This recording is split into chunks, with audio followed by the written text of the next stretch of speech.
नमस्कार, म टेकनारायण भट्टराई। काठमाडौँका मेयर बालेन शाह विरुद्ध आन्दोलन नै सुरु हुने भएको छ। कसले र किन गर्दैछ महानगर विरुद्ध आन्दोलन? राजनीतिक प्रेरित आन्दोलन हो वा स्वतस्फूर्त चासो त्यसमा छ? आन्दोलनको ब्यानरले कुन दलतर्फ इसारा दिन्छ त्यो पनि महत्त्वपूर्ण छ। आन्दोलन कस्तो होला, परिणाम के होला, आज हामी त्यसमा चर्चा गर्नेछौँ। एमाले नेता महेश बस्नेत आज पनि संसदमा मेयर बालेन शाहको विरुद्धमै बोल्दै थिए, त्यो पनि सुन्नेछौँ। माधव नेपाल भन्दैछन् सांसदको टिकट नपाए कतिपय त बेहोस नै हुने हालतमा छन्। सबैलाई टिकट चाहिएको छ, नपाए फेन्ट हुने स्थिति छ। हो, नयाँ सांसद छान्ने चुनाव अब आउँदैछ। अहिलेका सांसद पाएसम्म अन्तिम मन्तव्य दिएर रहल पहल धित मारेर बिदा हुँदैछन्। चीनबाट आएका पाहुनाका कारण ट्राफिक जाम भएर हैरानी खेप्नु परेको खबर त थाहै छ। नयाँ र सुखद एउटा खबर थपिएको छ कि अब चीनको नाका खुल्नेछ। एमसीसीदेखि कोरोनासम्म कारण जोडेर बिच्किएको भड्किएको चीनबाट अहिले निकै ठुलो डफ्फा नेपाल भ्रमणमा छ। भ्रमण टोली छ चीनको अहिले। त्यो भ्रमणका अन्तर्यको चर्चा पनि आज हुनेछ। पहिले जाउँ यो बिदा हुँदै गरेको संसदमा। चालु यो संसदको आयु अब एकाध बैठक बसेर यही आउँदो असोज 1 गते सकिँदैछ। सांसदहरूका अनौठा शैली र भाँति भाँतिका प्रस्तुति हेर्न र सुन्न अब चुनाव पछिको अर्को संसद कुर्नुपर्नेछ। ठुलै अन्याय भएको छ सभामुख महोदय। दुईटा भाइ मिलेर नेपाली जनताको ज्यान लिने काम गरिराखेका छन्। दिन प्रतिदिन ज्यान लिइराखेको छ सभामुख महोदय। यहाँभन्दा ठुलो अन्याय के हुनसक्छ? एउटै उद्देश्य, दुईटै भाइको उद्देश्य एउटै छ, काम पनि एउटै छ सभामुख महोदय। निरन्तर रूपमा अगाडि बढिराखेका छन्। हामी मुखदर्शक भएर बसिराखेका छौँ। एउटा भाइ पऱ्यो कोभिड-19, अर्को भाइ पऱ्यो डेङ्गु। अब यो कुन जेठो कुन कान्थ्यो त्यो पनि छुट्टिएको छैन सभामुख महोदय। यी सदर भाइ भन्ने छ बाहिर आएको कुरा। कहाँबाट डेङ्गु भाइ आइपुगेर यहाँ चाहिने हमला गरिरहेको छ सभामुख महोदय। देशभरि कुरा गर्दाखेरि 60 जनाको ज्यान पनि गइसक्यो र कमसेकम 2-3 हजार मान्छे सङ्क्रमित अवस्थामा छन्। यस्तो जटिल अवस्थामा अनि सरकार स्वास्थ्य मन्त्रालय के हेरिराखेको छ? अहिले डेङ्गुको सिजन पनि चलिरहेको कारणले पनि यो अंश महत्त्वपूर्ण छ सचेतनाका लागि कि अहिले कोभिडपछि डेङ्गुको प्रकोपमा हामी पिल्सिरहेको स्थिति छ। बिदा हुने दिन आएको भन्दै अन्तिम मन्तव्यका क्रममा संसदको शून्य समयमा खास गरी महिला सांसदहरू केही भावुक बनेका दृश्य छन्। केही आफूलाई सांसद र मन्त्री बनाइदिएकोमा आफ्ना नेताप्रति धन्यभागी बने, आभारी बने। भावुक र आभारी बनेका केही प्रतिनिधि अंशहरू पनि हेरौँ। निको बनिया हुम्जी जाया, फुच्चो बनिया बिर्सी जाया। धन्यवाद। शून्य समय आज मेरो कार्यकालको लागि अन्तिम दिन होला। आज मेरो पनि शून्य समयको अन्तिम दिन। सरकारलाई घच्याउने गरिरहेकी थिए। मलाई यस गरिमा संसदको भूमिका निर्वाह गर्न अवसर तथा मार्गदर्शन दिनुहुने मेरा पार्टीका श्रद्धेय नेता तथा अध्यक्ष उपेन्द्र दाइ प्रति उच्च सम्मान तथा आभार व्यक्त गर्न चाहन्छु। मलाई यस गरिमामय सदनमा छिर्न लगाउने नेपाली काङ्ग्रेसलाई हृदयदेखि धन्यवाद दिन चाहन्छु। सभामुख महोदय, पटक पटक आम जनताका समस्या र गुनासा उठान गरी सरकारलाई घच्याउने गरिरहेकी थिए। संसदको अवधि सकिँदै गर्दा सम्माननीय प्रधानमन्त्री शेरबहादुर देउवा नेतृत्वको सरकारले गरेका स्वागत योग्य कामको मुक्त कण्ठले प्रशंसा गर्न चाहन्छु। साथै तत्कालीन जसपा प्रथम अध्यक्ष माननीय महन्त ठाकुर दाइलाई पनि मेरो उच्च मूल्याङ्कन गर्दै 2078-2-21 गते कार्यपालिका सदस्यमा सिफारिस गरी महिला बालबालिका ज्येष्ठ नागरिक राज्यमन्त्री बनाइदिनु भएकोमा हार्दिक धन्यवाद दिन चाहन्छु। अहरात्र खट्ने माननीय सञ्चार मन्त्री ज्ञानेन्द्र बहादुर कार्की, माननीय गृह मन्त्री बालकृष्ण खाँड, उहाँहरूको भूमिकाको स्वागत गर्दै उहाँहरूलाई धन्यवाद दिन चाहन्छु। धन्यवाद सभामुख महोदय।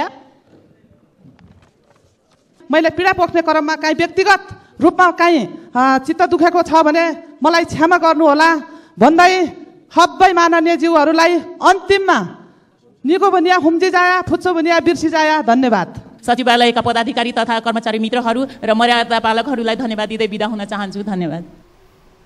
बिदा हुँदै गर्दा को यो केही अंशहरू। असोज 2 र 3 गते समानुपातिक तर्फको बन्द सूची बुझाउने तालिका छ। त्यसको अघिल्लो दिन अर्थात् असोज 1 गते संसदको कार्यकाल सकिने निर्वाचन आयोगले प्रश्न पारिसकेको छ। यो संसदको त म्याद अब गुज्रियो बालवाला। यो संसदको अर्को संसदमा निर्वाचित भएर आउनेहरू कस्ता होलान्? आजीवन सांसद हुनै पर्ने एउटा जत्था छ जो त्यो त फेरि पनि आउला नै। अर्को झन् डरलाग्दो जत्था पनि चुनावमा हाबी हुँदैछ। संसदकै मुखबाट त्यसबारेमा सुनेर अनि हामी जानेछौँ मेयर बालेन शाह विरुद्ध आन्दोलनको प्रसङ्गमा प्रेम सुवाललाई पहिला सुनौँ। र निर्वाचन आउँदैछ र भर्खरैको सम्पन्न निर्वाचनमा 203 जना ठेकेदार पार्टी र कम्पनीको नामै छापियो प्रकाशित भएको छ।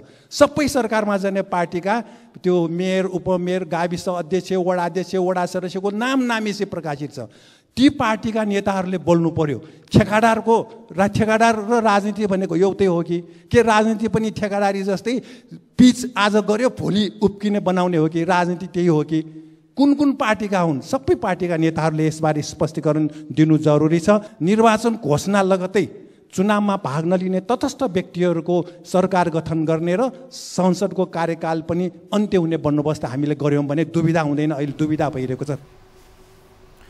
चुनावमा भाग नलिने तटस्थ व्यक्तिहरूको सरकार बनाएर त्यो सरकारले चुनाव सम्पन्न गर्नुपर्ने धारणा पनि हामीले सुनिहाल्यौँ। सुन्दा त प्रिय लाग्छ, तर आकाशको फल आँखा तरी मर। सत्ताका लोभी पापीहरू उसै त हाम्रो भाग आउँदो चुनावमा खोसिने पो हो कि भनेर गर्न हुने नहुने जेसुकै हरकत गर्न कन्दानी कसेर लागिरहेका छन्। गठबन्धनको सिन्डिकेट रचेर जसरी पनि सत्ता हत्याउने दाउमा छन् स्थापित ठुला दलहरू। नयाँ वैकल्पिक स्वतन्त्रदेखि सातो उडेको छ।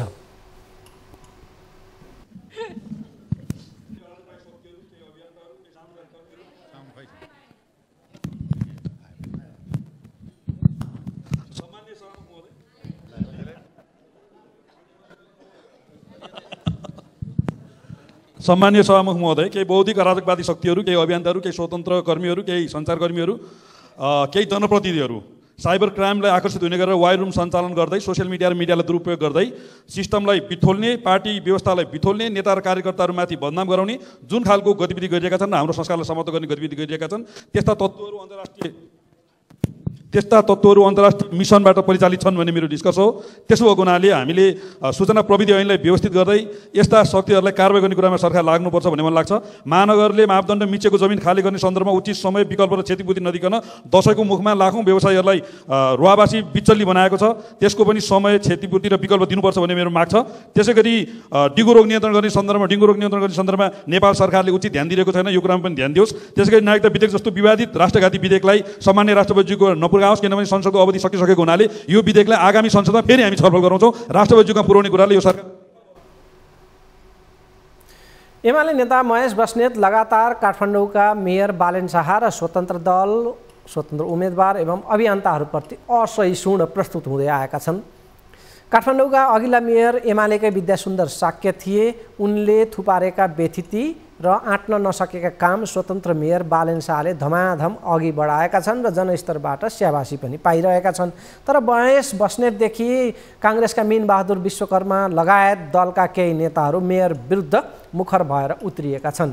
आफू पनि नगर्ने, अरूलाई पनि गर्न नदिने प्रवृत्ति देखाएको भन्दै उनीहरू आलोचित बनेका छन्। त्यसो त आलोचना र विरोधका स्वर मेयर बालेन शाहमाथि पनि बर्सिएका छन्। अब त मेयर विरुद्ध आन्दोलन समेत सुरु हुँदैछ। हो, काठमाडौँ महानगरपालिका विरुद्ध नेपाल ट्रेड युनियन महासङ्घ जी फन्ड निकटको नेपाल स्वरोजगार श्रमिक व्यापार सङ्घले आन्दोलन गर्ने भएको छ। जी फन्ड नेकपा एमाले निकट ट्रेड युनियन हो। हाल एमाले उपमहासचिव रहेका र यसअघि ओली प्रधानमन्त्री हुँदा 2 पटक नै प्रमुख राजनीतिक सल्लाहकार रहेका विष्णु रिमाल जी फन्डका संरक्षक छन्।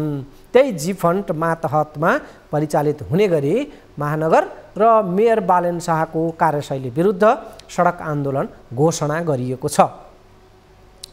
महानगरपालिकाले फुटपाथ व्यापारी र साना व्यवसायीलाई विकल्प नदिइकन बिचल्ली हुने गरी हटाएको भन्दै भोलि बिहिबार काठमाडौँमा प्रदर्शन गर्ने तयारी छ। बिहान 11 बजे सुन्धारामा जम्मा भएर भद्रकाली हुँदै महानगरको कार्यालय परिसरमा पुग्ने आन्दोलनको स्वरूप तय गरिएको छ। फुटपाथ र ठेला व्यवसाय गर्दै आएकाहरू र अवैध संरचनामा व्यापार व्यवसाय गर्दै आएकाहरू जो अहिले महानगरको यो अभियानको निशानामा परेका छन्, उनीहरूलाई एकत्रित गरेर सङ्गठित गरेर आन्दोलन गर्न थालिएको छ सडक आन्दोलन महानगरका विरुद्ध। काठमाडौँ महानगरले व्यवस्थापन होइन विस्थापनको बाटो रोजेकोले आन्दोलनको बाटो आफूहरूले रोज्नु परेको आन्दोलनकारीहरूको दाबी छ। चाडपर्वको मुखैमा गरी खाने वर्गलाई उठीबास लगाएको भन्दै मेयरको आलोचना हुने गरेको छ। तर पूर्व सूचना दिएरै फुटपाथको व्यवसाय र अवैध संरचनाहरू हटाइएको महानगरको प्रष्टीकरण छ। कसै न कसैले त आँट नै पर्थ्यो यो व्यथितिका विरुद्ध। त्यो आँट गरेकोमा मेयर बालेन शाहको प्रशंसा ज्यादा भइरहेको छ। छिटफुट आलोचना पनि उनको भागमा पर्दै आएको छ। तर अब त उनी विरुद्ध सडक आन्दोलनको नै तयारी रचिएको छ। भोलि हुने आन्दोलनको रूप कस्तो हुन्छ त्यो चासोमा छ। तर अधिकतर जनचाहना आन्दोलन होइन मेयरलाई यति बेला हौसला देऊ उनको काम अहिले ठिक चलिरहेको छ भन्ने नै देखिन्छ। तर गरिबको चमेली बोलिदिने कोही छैन भन्ने गीतमा आफ्नै स्वर दिएका मेयर बालेनलाई साँच्चीकै गरिब दुखी पीडितहरूको ख्याल राख्न पनि आग्रह बरोबर गरिएको छ। त्यसैले म्याद सकिनै लाग्दाको संसदका एकाध प्रसङ्ग अझै यहाँनिर थप्नु छ। तर आउँदो संसदको टिकटका लागि यति बेला मरिहत्ते चलिरहेको छ। नेकपा यसका अध्यक्ष माधव कुमार नेपालले त आज आफ्नो पार्टीको हाल बयान गर्दै मुखै फोरेर भने स्थिति योसम्म छ कि टिकट नपाए कोही त बेहोस फेन्ट नै हुनेछन्। अब मङ्सिर 4 गते चुनाव हुन गइरहेछ, सबैलाई टिकट चाहिएको छ। अब टिकट नपाउने हो भने कता फेन्ट हुने हो थाहा छ। भनेपछि चाहना हेर्ने हो भने आकाश पुगेको छ, सुग्राफ हेर्ने हो भने कहाँभन्दा कहाँ पुगिरहेछ। सबै मान्छे एकदम काबिल भएर आएका छन्। को काबिल छैन। यो छुट्याउने आधार हामीले बनाउन सकिरहेका छैन। नगरे पनि हुन्थ्यो नि दावा भन्ने मान्छेले पनि झल्को दावा गरिरहेछ। उठेर 2 कदम हिँड्न सक्दैन, बिचरा बुढो भइसक्यो तै पनि मर्ने बेलामा एकचोटि त पाऊ। अरू केही भएन भने नामसम्म त्यहाँ टाँसिन पाऊ। के होला कस्तो गाह्रो भनेपछि यो मानिसको जात अनि त्यसबाट देखा परेको व्यक्तिवाद त्यसले कम्युनिस्ट पार्टीले पनि नाच्न थालेको छ। काङ्ग्रेसमा मात्रै होला समस्या भनेको त कम्युनिस्ट पार्टीमा पनि देखिँदैछ। सत्ता गठबन्धनमा भागभण्डा नमिलेरै गलफत्ती चर्को परिरहेको छ। गठबन्धनबाट फुत्काएर आफ्नो भागमा ल्याएको त्यो ढिक्को अंश फेरि पार्टीमा बन्डा लगाउनु त बाँकी नै छ। त्यो काम सिङ्गो बाँकी छ। पार्टीमा टिकट नपाएर हुने भाँड भैलोको त्यो चरण अझै आउन बाँकी छ, सामना गर्न बाँकी छ। दलहरूका प्रमुखहरूको हकमा त्यो अलि बढी पेचिलो हुनेवाला छ। भागमा पर्ने सङ्ख्या नै कम, यता आकाङ्क्षी थामी नसक्नु हुँदा गठबन्धनका दलहरूमा टिकट वितरण निकै पेचिलो मामला बनेको छ। र यसको हामीले चुनावी जे घटनाक्रम छन् यसमा हामी बढी केन्द्रित हुँदै आएका छौँ। आउने दिनहरूमा यसका अपडेट दिँदै जाउँला। चीन भ्रमणका अन्तर्य र नाका खुल्ने सुखद खबरमा हामी जानु छ। त्योभन्दा पहिले फर्केर फेरि यो आयु अन्त्य हुँदै गर्दाको संसदको केही बाँकी एकाध प्रसङ्ग यतिखेर जोडौँ, किनभने अब भोलिदेखि बिस्तारै संसदका दृश्यहरू दुर्लभ हुनेछन्। लगातार गयल हुने सांसदको सूचीमा अस्ति भर्खर नाम चढेका एकजना सांसदले यो संसदमा अहिले जे चलिरहेको छ हाजिरीको सिस्टम, त्यो हाजिरीबारे उठाएको सवाल हामीले हेर्नु छ। त्यो गतलाग्दो छ। र त्योभन्दा पहिले उठेका हातमा सभामुखको दृष्टि नपुग्दाको यो छोटो दृश्य अंशहरू। बालकृष्ण खाँडलाई छलफलमा उठेका प्रश्नहरूको जवाफ दिन अनुमति दिन्छु। के मान्ने सदस्य? सभामुख महोदय, हात त समयमै उठाइएको थियो, किन आएन होला? मान्य मन्त्री एकछिन रोकिनु पर्यो, उहाँलाई म समय दिन्छु।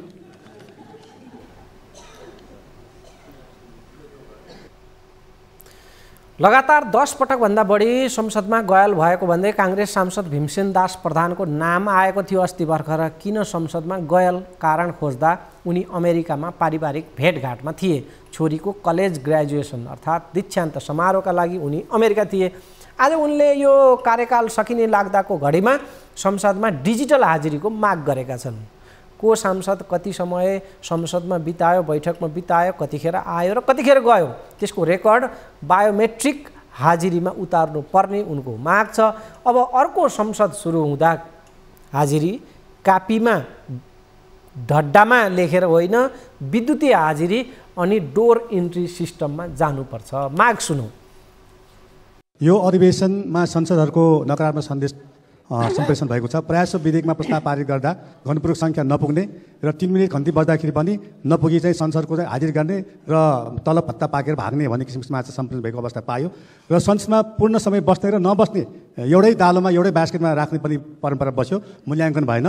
तसर्थ अब अर्को अधिवेशनबाट म्यानुअल हाजिर कापी गर्नुमा होइन कि त्यसको सट्टा biometric attendance system with door system, door entry system प्रवृत्ति नयाँ प्रवृत्ति राख्नु पर्यो ताकि त्यसको चाहिने यहाँ बस्ने र नबस्ने सांसदको सही मूल्याङ्कन होस्। एउटै चाहिने सामान्य सभामुखले पनि केही कार्यक्रममा यो बारे टिका टिप्पणी गरेको पाए, त्यस कारण अर्को अधिवेशनबाट चाहिँ संसदको इज्जत बढाउने काम गरेर बायोमेट्रिक्स डोर सिस्टम राखोस् भन्ने मेरो आग्रह चाहन्छु।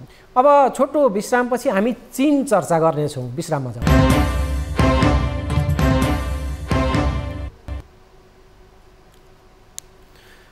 विश्रामपछि स्वागत छ। काठमाडौँका सडकमा ट्राफिक व्यवस्थापन अस्तव्यस्त भएपछि त्यसको प्रतिवाद र चित्कार यति बेला सर्वत्र गुन्जिएको छ। खास गरी सामाजिक सञ्जालमा त्यसको अहिले निकै चर्चा छ। काठमाडौँको समग्र यातायात प्रभावित पार्ने गरी यो के आइलाग्यो धेरैले भोगेपछि मात्रै थाहा पाए कि विदेशी पाहुनाको सवारी रहेछ र ती विदेशी पाहुना हुन् चिनिया जनकाङ्ग्रेसका अध्यक्ष ली चान्सु। चिनिया संसदका उनी सभामुख हुन्।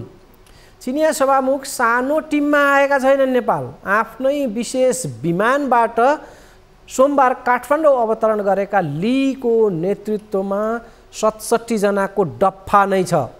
जनतालाई शास्ति दिएर विदेशी पाहुनाको सत्कार गर्ने सरकारको यो शैली देखेर भुक्तमान र सचेत नागरिक आश्चर्यमा परेका छन्। यो कहिले सुध्रिने हो स्थिति भनेर। किनभने अध्यक्ष ली चाहिँ कतै यसअगाडि जाँदाखेरि बाटो परेर नेपाल पसेको, केही दिन नेपाली शासकहरूसँग पनि एकछिनलाई भेटौँ न त बाटै जाँदा गर्दा भनेर त्यो हिसाबले उनी नेपाल यो आएका होइनन्। यो भ्रमण चाहिँ त्यो बाटोमा हिँड्दै गर्दा पस्ने खालको भ्रमण थिएन। सभामुख अग्निप्रसाद सापकोटाको निम्तो बकाइदा मान्न उनी आएका थिए र भोलि बिहिबार उनी फर्किने तालिका छ।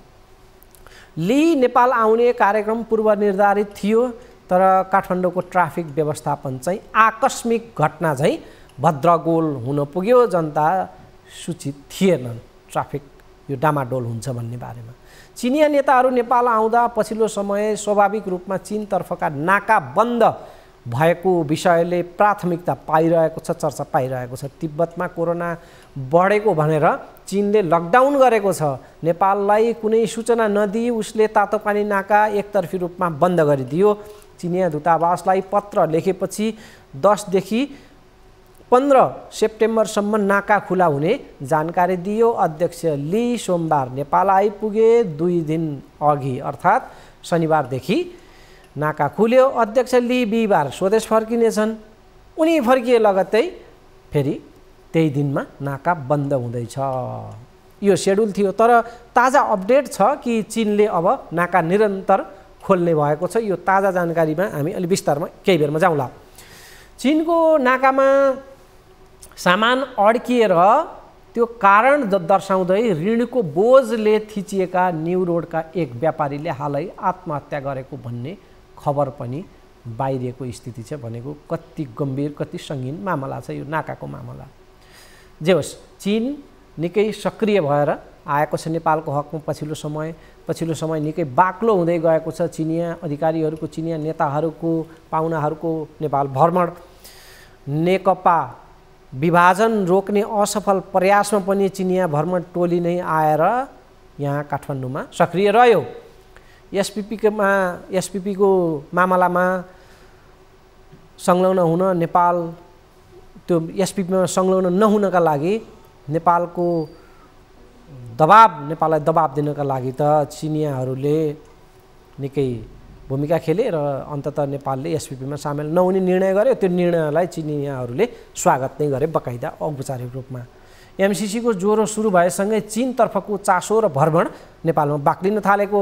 चिनिया नेताको भ्रमणलाई सतही रूपमा हेर्दा ट्राफिक व्यवस्थापन बिग्रिए जस्तो हल्काफुल्का मामला लाग्दैन, तर यसभित्रका केही महत्त्वपूर्ण श्रृङ्खलाहरू छन्, त्यसलाई हामीले हेर्नुपर्ने हुन्छ। गएको जेठ 6 गते अमेरिकी विदेश मन्त्री जिया उज्रा नेपाल भ्रमणमा आइन्। उनको भ्रमणलाई नेपाल सरकारले सकेसम्म गोप्य राख्यो।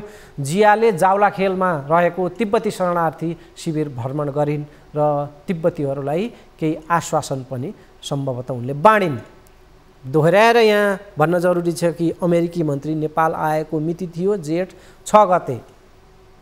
जिया त आइन् गइन्। त्यसको 1 महिनापछि अर्थात् असार 13 गते राष्ट्रिय सभाबाट गृहमन्त्री बालकृष्ण खाँडले घोषणा गरे कि अब नेपालले शरणार्थीहरूलाई परिचय पत्र बाँड्दैछ भनेर। शरणार्थीहरूलाई परिचय पत्र वितरणको यो विषय प्रसङ्ग कहीँ कतै सुनिएको थिएन। एकाएक गृहमन्त्री संसदको रोस्टमबाट बोले, अनौठो लाग्यो धेरैलाई। अनि अमेरिकी मन्त्री आएर तिब्बती शरणार्थी शिविर भ्रमण पनि गर्नु, अनि नेपाली गृहमन्त्रीले यता शरणार्थीलाई परिचय पत्र दिन्छौँ पनि भन्नुले केही आदेशको गन्ध वास चाहिँ आयो। त्यसले अलिकति तरङ्गित बनायो अमेरिकी मन्त्रीको भ्रमण र त्यस लगत्तै गृहमन्त्री बालकृष्ण खाँडको संसदबाटै शरणार्थीहरूलाई परिचय पत्र बाँड्ने घोषणापछि विकास भएको भू राजनीतिको चासो गएको असार 31 गते सतहमा देखियो। नेपालले शरणार्थीहरूलाई परिचय पत्र बाँड्दैछ भन्ने खबरले झस्किएको चीनले चिनिया कम्युनिस्ट पार्टीका अन्तर्राष्ट्रिय विभाग प्रमुख लिउ जियान छाओलाई असार 31 मा काठमाडौँमा ओह्राल्यो। लिउले सरकार प्रमुखदेखि प्रमुख राजनीतिक दलका प्रमुखहरू पार्टीका प्रमुखहरू सबैलाई भेटे र के पाठ पढाए उनले त्यो त थाहा छैन। त्यो दिनदेखि मिटर ब्याजीबाट पीडितमाथि अहिले लाठी वर्षाउने कर्ममा खटिएका बहादुर मन्त्री गृहमन्त्री बालकृष्ण खाँडको मुखबाट शरणार्थीको परिचय पत्र भन्ने शब्द भने निस्किएको छैन। शरणार्थीको मामला एकैचोटि उछालियो अनि आफ्नै गतिमा त्यो सेलायो पनि। यो स्थिति छ। मतलब अन्तर्राष्ट्रिय शक्ति केन्द्रहरू चीन र अमेरिकाको कुन प्रकारको चासो छ भन्ने यो एउटा दृष्टान्त। यसैबीचमा नेपालसँगको 2वटै नाका सञ्चालन गर्न चीन तयार भएको भन्ने सुखद खबर छ। यो ताजा खबर हो। नेपाल भ्रमणमा रहेका चिनिया जनकाङ्ग्रेसका अध्यक्ष लीले आज बुधबार राष्ट्रपति विद्यादेवी भण्डारीसँगको भेटमा सिन्धुपाल्चोकतर्फको त्यो तातोपानी नाका र रसुवागढी नाका अब निरन्तर खुल्ने प्रतिबद्धता त्यो जानकारी राष्ट्रपतिलाई दिएका छन्। आज चीनतर्फका सम्बन्धित व्यापारिक क्षेत्रलाई हेर्ने अधिकारीहरूसँग आफूले कुरा गरेको बताउँदै लीले अब नाका बन्द नहुने बताएका भन्दै शीतल निवासबाट त्यो जानकारी बाहिरिएको छ। ठुला चाडबाडको मुखैमा चीनको नाका बन्द हुँदाका असर त देखिसकेको छ। त्यसको प्रभाव हाम्रो चाडबाडमा जसरी सामानको सुलभता हुन्थ्यो त्यो चाहिँ अझै त्यसको प्रभाव त पर्नेछ। तैपनि अब नाका निरन्तर खुल्ने खबर अवश्य पनि सुखद छ, तर कार्यान्वयनमा अर्को बहाना र झमेला नआओस् अपेक्षा यही राखौँ। चीन भ्रमणको यो सन्दर्भ र अन्त्यमा निर्वाचन आयोगका प्रमुख आयुक्तले संसद अन्त्य भएपछि बहालवाला सांसदहरूको हैसियत खोसिने भएकोले समान हैसियतहरूका बीचमा अब प्रतिस्पर्धा हुने आज सुनाएका छन्। चुनाव नजिक छ। निर्वाचन आयोगका सूचना जानकारीहरू यति बेला चासो र महत्त्वका हुन्छन्। यो सुनौँ।